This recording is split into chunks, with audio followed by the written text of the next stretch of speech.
হুম।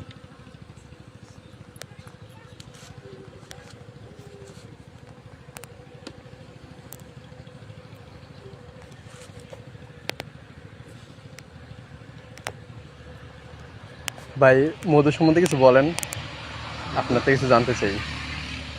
তাই এখন তো মধু হয় না, এখন আমরা মূলত অফ সিজনে আছি, মৌমাছির খাওয়াই মানে পালতি হয়। এখন আমি শুধুমাত্র আপনার হচ্ছে ভিউয়ারদের রানীটা দেখাতে পারি। রানী কি ওরা কিভাবে তৈরি করে একটু বলবেন, দর্শক জানতে চায়। রানীটা সাধারণত এর ভিতরে থাকে, এই যে রানী, কোনটা ভাই? এটা রানী। কি রানীটা একটু আর দেখেন, গ্যাস চলে গেছে। ওই তো রানী দেখা যাচ্ছে না? কোনটা ভাই? এটা রানী। ও এটা রানী। হুম। ও হ্যাঁ, চিনছি। আচ্ছা আচ্ছা ভাই, এই যে রানী ওরা কিভাবে নির্বাচন করে? ওরা নিজেরা নির্বাচন করেন না আপনারা নির্বাচন করেন, নির্বাচন দেন? সাধারণত এটা ওদের রানী বলতে এটা ওদের মা।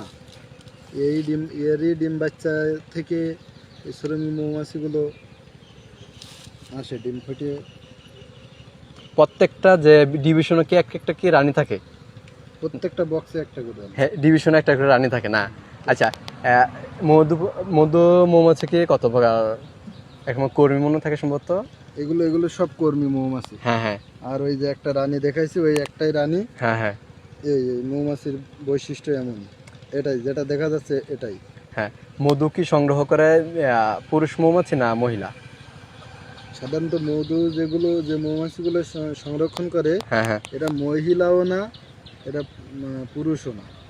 এটা এদের সাধারণত এরা হচ্ছে হিজলা মানে তৃতীয় লিঙ্গ, তৃতীয় লিঙ্গ।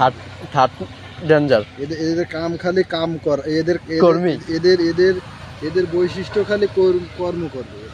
হ্যাঁ, জি। এদের যে বৈশিষ্ট্যটা, এরা খালি কামই করবে, এদের আর কোনো। কয় বছর যাবেন ব্যবসা করতেছেন রানিং? আমি তো 4-5 বছর মতো আছি, 4-5 বছর মতো আছি।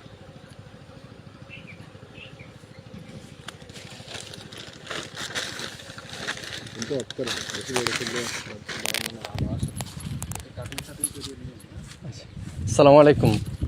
আমি এই রাস্তা দিয়ে যাইতেছিলাম, তো আপনার এদিক দিয়ে একটা বিষয় লক্ষ্য করলাম যে এটা হলো আপনার মানে আমাদের মেন রাস্তা, হাইওয়ে।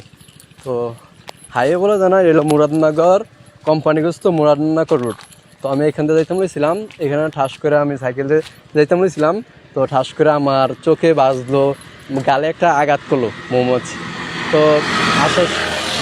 আসার সময় দেখা গেছে আবার মানে আঘাত করে নাই, ভাবলাম একটা ভিডিও করে যাই। তো যে শিক্ষণীয় বিষয়ে ভিডিও করতে চাইছিলাম যে মানে এই পারাপার দিয়ে আপনার বারবার মধু আসা যাওয়া করে, হয়তো এই পার দিয়ে আসা যাওয়া করে। তো বিষয় হলো মানে যে শিক্ষণীয় বিষয়গুলো বলতে চাইছিলাম যে আপনার এই বারবার গাড়ি আসা যাওয়ার পরও আপনার মধু তারা ক্রমাগত সংগ্রহ করে যাইতেছে, বা ওদের বাসায় বা ডিভিশনও চলে যাইতেছে, ক্রমাগত রাস্তা পারাপার হইতেছে গাড়ি আসা যাওয়ার মাঝে। তো তারপর তারা মানে ক্রমাগত আঘাত খাওয়ার পরও, বারবার গাড়ির সাথে দেখা করার পরও তারা ক্রমাগত তাদের কার্যক্রম চালাইতেছে। একইভাবে আমাদের জীবনে নানান রকম সমস্যা থাকবে ইনশাল্লাহ। এর মধ্যে আমরা চেষ্টা করব যে সবসময় যে বাধা বিপত্তি অতিক্রম করে আমাদের লক্ষ্যে এগিয়ে যেতে হবে। আপনি শুধু আপনার সমস্যাগুলো দেখলে চলবে না, আপনি চাইতে হবে আপনার কোনো সুযোগ সুবিধা আছে বা আপনার সুযোগগুলো আগে খুঁজতে হবে। তো আপনার সমস্যা থাকবেই, প্রত্যেকটা মানুষের যে কম বেশি সমস্যা আছে, এর মধ্যে যে জীবন, সুখ দুঃখ নিয়ে মানুষের জীবন। শিক্ষণীয় বিষয় হলো আমাদের মূল ভাব হইল আপনার জীবনে সমস্যা থাকবেই, প্রকৃতির একটি নিয়ম যে মৌমাছির যে ক্রমাগত নানা রকম বাধা অতিক্রম করে মধু সংগ্রহ করতেছে, তো তাদের বাসা।